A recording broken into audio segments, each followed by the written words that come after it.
Hello everyone. இந்த வீடியோவில் நம்ம என்ன பார்க்க போறோம்னா பைத்தானில் வேரியபிள்னா என்ன, அதை எப்படி டிக்ளேர் பண்ணுறது, வேல்யூ எப்படி அசைன் பண்ணுறது, ஸோ அதுக்கப்புறம் எப்படி நம்ம யூஸ் பண்ணுறது, எப்படி டெலீட் பண்ணுறது, இந்த மாதிரி விஷயங்கள் எல்லாமே இந்த வீடியோவில் ஃபுல் பார்க்கலாம். இது பைச்சாம் அப்ளிகேஷன்ஸ். ஆக்சுவலாக இந்த அப்ளிகேஷன் எப்படி இன்ஸ்டால் பண்ணுறதுன்ற வீடியோ நான் ஆல்ரெடி போட்டிருக்கேன். அதோட லிங்க் நான் கீழே கொடுக்குறேன். அதை யூஸ் பண்ணி நீங்கள் இன்ஸ்டால் பண்ணிக்கிங்க. ஓகே, ஸோ இந்த வீடியோவில் வேரியபிள் என்னென்னு பற்றி பார்த்துடலாம். ஓகே, ஸோ ஃபஸ்ட்டு நான் ஏதாவது ஒரு வேரியபிள் நேம் கொடுக்குறேன். ஃபார் ஏபிசி அப்படின்னு சொல்லி நேம் கொடுத்துக்கிறேன். அதுக்கு ஏதாவது நான் ஒரு வேல்யூ நம்பர் 10 கொடுத்துருக்கேன். ஸோ இப்போ ஏபிசிங்கிறது ஒரு வேரியபிள். அந்த வேரியபிளில் எனக்கு 10ங்கிற டேட்டா எனக்கு ஸ்டோர் ஆயிரும். ஓகேங்களா? ஸோ இந்த ப்ரோக்ராமில் உங்களுக்கு எங்கெல்லாம் அந்த 10ங்கிற டேட்டா தேவைப்படுதோ அந்த இடத்துல நீங்கள் அந்த ஏபிசியை மென்ஷன் பண்ணிங்கன்னா போதும், அந்த டேட்டா எனக்கு கிடச்சிரும். ஓகேங்களா? ஃபார் எக்ஸாம்பிள் நான் இப்போ நெக்ஸ்ட்டு ஜஸ்ட் ஒரு பிரிண்ட் ஸ்டேட்மெண்ட்டில் ஏபிசி அப்படின்னு மட்டும் நான் அந்த வேரியபிள் மட்டும் நான் வச்சுருந்தேன் அப்படின்னா ஜஸ்ட் நான் இந்த ரன் பண்ணுறதுக்கு இந்த ப்ளே பட்டனை கிளிக் பண்ணுங்கள். ஸோ ரன் ஆகிட்டு எனக்கு அவுட்புட்டில் அந்த 10 வந்து எனக்கு பிரிண்ட் ஆகிடும். சரிங்களா? ஸோ இதுதான் கான்செப்ட். ஓகே, இப்போ நெக்ஸ்ட்டு நான் என்ன பண்ணலான்னா இன்னொரு வேரியபிள் லைக் சிடின்னு ஒரு வேரியபிள் போட்டுட்டு இதில் வந்து நான் ஒரு 25ன்னு வச்சுருக்கேன். அப்போ இதை வேணால் ஏபின்னு மாற்றிக்கலாம்.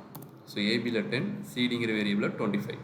ஓகே, நெக்ஸ்ட்டு வந்து ரிசல்ட்னு ஒரு வேரியபிள் கொடுத்துட்டு ஏபி ப்ளஸ் சிடி அப்படின்னு கொடுத்தேன்னா ஏபியில் இருக்க டேட்டாவும் சிடியில் இருக்க டேட்டாவும் சம் ஆகிட்டு எனக்கு என்ன ஆகும், ரிசல்ட்டில் ஸ்டோர் ஆயிரும். நெக்ஸ்ட் லைனில் பிரிண்ட்டில் ரிசல்ட் கொடுத்துருக்கேன். அப்போ எனக்கு அவுட்புட் என்ன ஆகுனா 35ன்னு எனக்கு பிரிண்ட் ஆகும். சரிங்களா? ஸோ இதுதான் கான்செப்ட். ஓகே, இந்த வேரியபிள் கொடுக்குறோம் பார்த்தீங்களா, இதில் சில ரூல்ஸ் இருக்குது. ரூல்ஸ்னால் என்னென்னா வேரியபிள் நேம் வந்து உங்களுக்கு நம்பரில் ஸ்டார்ட் ஆகக்கூடாது. இப்போ நம்பர் 2AB அப்படி கொடுத்தேன்னா எனக்கு வந்து எரர் வரும். ரன் பண்ணும்போது பாருங்களேன், சின்டெக்ஸ் எரர் அப்படின்னு எனக்கு வந்திருக்கு. அப்போ நான் நம்பரில் ஸ்டார்ட் பண்ண முடியாது. ஆனால் ஒரு லெட்ரு வந்ததுக்கப்புறம் அதுக்கப்புறம் நீங்கள் நம்பர் கொடுத்துக்கலாம், பிரச்சனை கிடையாது. ஸோ இப்போ பாருங்கள், நான் இங்கே மாற்றினாலும் இங்கேயும் மாற்றிட்டேன், A to Bன்னு கொடுத்துருக்கேன். இப்போ ரன் பண்ணுறேன், எனக்கு அவுட்புட் வந்திருக்கு. ஸோ நம்பரில் ஸ்டார்ட் ஆகக்கூடாது, ஆனால் ஃபஸ்ட்டு ஒரு லெட்டர் வந்துட்டு அதுக்கப்புறம் நீங்கள் நம்பர் யூஸ் பண்ணிக்கலாம். இது செகண்ட் ரூல். தேர்ட் ஒன்று என்னென்னா, இப்போ நான் வந்துட்டு இப்போ கேஸ் சென்சிட்டிவ், இப்போ நான் ஏபின்னு கொடுத்துட்டேன். இங்கே நான் ப்ளஸ் பண்ணும்போது கேபிட்டல் ஏபின்னு கொடுக்குறேன். ஸோ அங்கே ஸ்மால் ஏபி, இங்கே கேபிட்டல் ஏபி. இப்போ நான் ரன் பண்ணும்போது பாருங்களேன், நேம் எரர். அப்போ அதாவது என்ன சொல்லுதுன்னா கேபிட்டல் ஏபி நாட் டிஃபைன்டுன்னு சொல்லுது. அப்போ இங்கே ஸ்மால் ஏபி யூஸ் பண்ணால் நான் அதை எடுக்கும்போது நீங்கள் ஸ்மால் ஏபி தான் நீங்கள் கொடுக்கணும். ஓகே, ஸோ இங்கே ஸ்மாலில் கொடுத்துட்டு இங்கே கேபிட்டலில் கொடுத்தீங்கன்னா அதை எடுத்துக்காது. ஸோ இப்போ என்ன சொல்லுதுன்னா இந்த கேபிட்டல் ஏபி வந்து டிஃபைனே பண்ணலை அப்படின்னு சொல்லுது, டிக்ளரே ஆகலை, வேல்யூ எதுவுமே இல்லை அப்படிங்கிற மாதிரி எனக்கு நேம் எரர் தான் எனக்கு சொல்லுது. சரிங்களா? ஸோ இது ஒரு ரூல் இருக்குது. நெக்ஸ்ட் வந்து என்னென்னா ஸ்பெஷல் கேரக்டர் எதுவுமே நான் வேரியபிள் நேமில் கொடுக்க முடியாது. ஸ்பெஷல் கேரக்டர்னால் என்னென்னா இந்த மாதிரி அட்டு, ஹேஸு, டாலரு இந்த மாதிரி சிம்பிள் எதுவுமே நான் வேரியபிள் நேமில் கொடுக்க முடியாது. ஒன்றே ஒன்று கொடுத்துக்கலாம், அண்டர்ஸ்கோர் யூஸ் பண்ணிக்கலாம். ஓகே, அண்டர்ஸ்கோர் எதுக்குன்னா இப்போ ஃபார் எக்ஸாம்பிள் வேரியபிள் நேம் வந்து இப்போ நான் என்ன பண்ணுறேன், ஸ்டூடெண்ட் மார்க் அப்படின்னு கொடுக்குறேன். ஓகேங்களா? ஸோ இப்போ இதை வேணால் எடுத்துடலாம். ஓகே, ஸ்டூடெண்ட் மார்க் கொடுத்துட்டேன். அந்த ஸ்டூடெண்ட் மார்க்கை தான் நான் வந்து என்ன பண்ணுறேன், பிரிண்ட் பண்ணுறேன். ஓகே, ஸோ இப்போ நான் ரன் பண்ணேன்னா எனக்கு ரன் ஆயிடுச்சு. ஓகே, இப்போ ஸ்டூடெண்ட் மார்க் இருக்குது இல்லையா, ஸோ எனக்கு ரீடபிளாக இருக்காது. அப்போ ஸ்டூடெண்ட்டுக்கும் மார்க்கும் இன்பிட்வீனில் நான் ஸ்பேஸ் கொடுக்குறேன்னு வச்சுக்கோங்க, எனக்கு என்ன, இப்போ எனக்கு எரர் வரும். ஏன்னா நான் ஸ்பேஸ் வந்து நம்ம கொடுக்க முடியாது வேரியபிளில். ஸோ அந்த ஸ்பேஸ் விடுறதுக்கு பதிலாக தான் நீங்கள் அண்டர்ஸ்கோர் யூஸ் பண்ணிக்கலாம். ஸோ ஸ்பெஷல் கேரக்டரில் அண்டர்ஸ்கோர் மட்டும் தான் நீங்கள் யூஸ் பண்ண முடியும், அதை தவிர வேறு எதுவுமே யூஸ் பண்ண முடியாது. இப்போ அண்டர்ஸ்கோர் யூஸ் பண்ணி எனக்கு ரீடபிளாக இருக்கும், அவுட்புட்டும் எனக்கு கிடச்சிடும். சரிங்களா? ஸோ இது ஒரு ரூல். ஓகே, ரெண்டாவது வந்து கீவேர்டு எதையுமே நான் என்ன பண்ணலாம், வேரியபிள் நேமாக கொடுக்க முடியாது. கீவேர்டு வந்து எதுவுமே வேரியபிள் நேமாக கொடுக்க முடியாது. கீவேர்டுனா என்ன அப்படின்னா ஃபார் எக்ஸாம்பிள் இப்போ இஃப்னு ஒரு கீவேர்டு. அப்போ அது இங்கிலீஷ் தானே, அதில் வந்து நம்பரில் ஸ்டார்ட் ஆகலை, ஸ்பெஷல் கேரக்டரும் வரல, வெறும் ஆல்ஃபாபெட்டு தான் வந்திருக்கு. ஆனால் இஃப்ங்கிறது வந்து ஒரு கண்டிஷன், அந்த வேர்டு வந்து ரிசர்வ்டு வேர்டு. இந்த இஃப் வந்து இந்த இடத்துக்கு மட்டும் தான் யூஸ் பண்ணுறோம் கோடிங்னு சொல்லிட்டு ஆல்ரெடி ரிசர்வ் பண்ணி வச்சுருக்காங்க. அதான் கீவேர்டுன்னு நம்ம சொல்கிறது. அப்போ அந்த கீவேர்டு வந்து வேரியபிள் நேமாக யூஸ் பண்ண முடியாது. அப்போ நான் இதை கொடுத்து ரன் பண்ணுறேன், எனக்கு என்ன வேணால் இதுக்கும் சின்டெக்ஸ் எரர், இந்த மாதிரி நம்ம கொடுக்க முடியாதுன்னு சொல்லுது. சரிங்களா? ஸோ அப்போ கீவேர்டெலாம் என்னென்ன இருக்குதுன்னு எனக்கு தெரிஞ்சுக்கணும் அப்படின்னா நீங்கள் ஜஸ்ட் ஒரு இம்போர்ட் மட்டும் யூஸ் பண்ணி பாருங்கள். ஸோ இம்போர்ட்டில் கீவேர்ட் அப்படின்னு கொடுத்துட்டு நெக்ஸ்ட் லைனில் பிரிண்டில் keyword.kw லிஸ்ட் அப்படின்னு கொடுத்து ரன் பண்ணிங்கன்னா பைத்தானில் இருக்க எல்லா கீவேர்டும் உங்களுக்கு இங்கே வந்துடும்.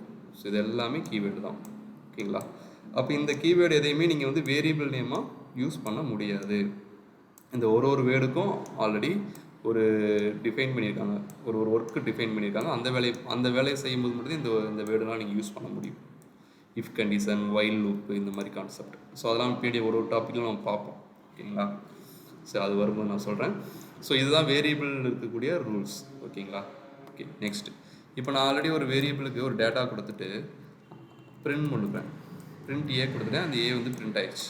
நெக்ஸ்ட் என்ன, டெல் கீவேர்டை வச்சு அந்த லெட்டர் ஏவை டெலிட் பண்ணிக்கலாம். இப்போ நான் அகைன் பிரிண்ட் கொடுக்குறேன். ஓகே, அப்போ இங்கே நான் அசைன் பண்ணிட்டேன், பிரிண்ட் ஆயிரும். அகைன் லெட்டர் ஏ வந்து நான் டெல் கீவேர்டு யூஸ் பண்ணி பிரிண்ட் பண்ணிட்டேன். ஸோ இதுதான் எனக்கு இப்போ கீவேர்டு. டெல்லுன்னு நீங்கள் வேரியபிள் நேம் கொடுக்க முடியாது. ஓகே, இது வந்து ஒரு கீவேர்டு. ஏங்கிற வேரியபிளை டெலிட் பண்ணு அப்படின்னு நான் இங்கே சொல்லியிருக்கேன். ஸோ நெக்ஸ்ட்டு கீழே பிரிண்ட் ஏன்னு கொடுத்தேன்னா எனக்கு பிரிண்ட் ஆகாது, எரர் தானே வரும். அப்போ பாருங்களேன், ஃபஸ்ட்டு அந்த எரர் வந்து எனக்கு ஷோ ஆயிடுச்சு. இந்த பிரிண்ட் ஏ ஒர்க் ஆகிட்டு எனக்கு 19 பிரிண்ட் ஆகிருக்கு. ஓகேங்களா? ஸோ இது வந்து எனக்கு ஒரு லைனும் பார்க்கும், ஒரு லைனை எக்ஸிக்யூட் பண்ணும். பைத்தானை பொறுத்த வரைக்கும் C++, ஜாவாலாம் பார்த்தோன்னா கம்பைல்டு ப்ரோக்ராமிங் லாங்குவேஜ். சரிங்களா? ஸோ அதெல்லாம் கோடில் ஏதாவது ஃபஸ்ட்டு கம்பைல் பண்ணிட்டு தான் நம்ம ரன் பண்ணுவோம். அப்போ ஏதாவது ஒரு இடத்துல எரர் இருந்தாலும் ரன் பண்ணக்கூடாது. ஆனால் பைத்தான் அப்படி இல்லை, சிங்கிள் லைன் பார்க்கும், கரெக்ட் அப்படின்னா அந்த லைன் எக்ஸிக்யூட் பண்ணிடும். அடுத்த லைன் பார்க்கும், கரெக்டாக எக்ஸிக்யூட் பண்ணிடும். ஸோ இந்த மாதிரி தான் எனக்கு பைத்தான் எனக்கு ஒர்க் ஆகும். சரிங்களா? ஸோ இதான் வந்து டெல் கீவேர்டு. ஒரு வேரியபிள் ரிமூவ் பண்ணுறது கான்செப்ட் வந்து டெல்ங்கிற கீவேர்டு நீங்கள் யூஸ் பண்ணலாம். ஓகே, நெக்ஸ்ட் ஒரு வேல்யூ அசைன்மெண்ட்டில் ஒரு சின்ன ஒரு கான்செப்ட் பார்க்கலாம். A = B = Cன்னு கொடுத்துட்டு இப்போ நான் என்ன பண்ணுறேன்னா டபுள் கோட்ஸில் திருப்பூர் அப்படின்னு சொல்லி கொடுக்குறேன்னு வச்சுக்கோங்க. இப்போ 3 வேரியபிள் கொடுத்துருக்கேன் இல்லையா? பிரிண்டில் A, B, அகெயின் பிரிண்டில் C. இப்போ ரன் பண்ணேன்னா எனக்கு 3 வேரியபிளுக்குமே எனக்கு என்ன ஆகும், திருப்பூர் தான் எனக்கு பிரிண்ட் ஆகிருக்கும். ஸோ இந்த மாதிரி நீங்கள் ஈக்குவல் கொடுத்து அசைன் பண்ணும்போது இது 3 வேரியபிள், இந்த 3 வேரியபிள்லையுமே அந்த இங்கே கொடுக்குற டேட்டா தான் எனக்கு ஸ்டோர் ஆகும். ஸோ இது ஒரு கான்செப்டில் நீங்கள் மல்டி வேரியபிளுக்கு சிங்கிள் வேல்யூ ஸ்டோர் பண்ண முடியும். ஸோ இதுவே ஈக்குவல் கொடுக்க போல கமா கொடுத்தீங்க அப்படின்னா இங்கே நீங்கள் கமா கொடுத்துக்கலாம். First data, second data hashtag கொடுக்குறேன். ஸோ தேர்ட் ஒன் CDCன்னு கொடுக்குறேன். ஓகே, அப்போ என்ன ஆகுது பாருங்கள், எனக்கு வரிசையாக வந்துடும். ஸோ ஃபஸ்ட்டு டேட்டா எனக்கு first variable, second data second variable, third one third variable store ஆகிடும். ஸோ பிரிண்ட் பண்ணால் எனக்கு பிரிண்ட் ஆகிருக்கும். சரிங்களா? ஸோ இதுதான் கான்செப்ட். ஸோ இதுதான் வேரியபிள் இருக்கக்கூடிய கான்செப்ட். ஓகேங்களா? ஸோ ரிமைனிங் அடுத்த டாபிக் நெக்ஸ்ட் வீடியோவில் பார்ப்போம். தேங்க்ஸ் ஃபார் வாட்சிங்.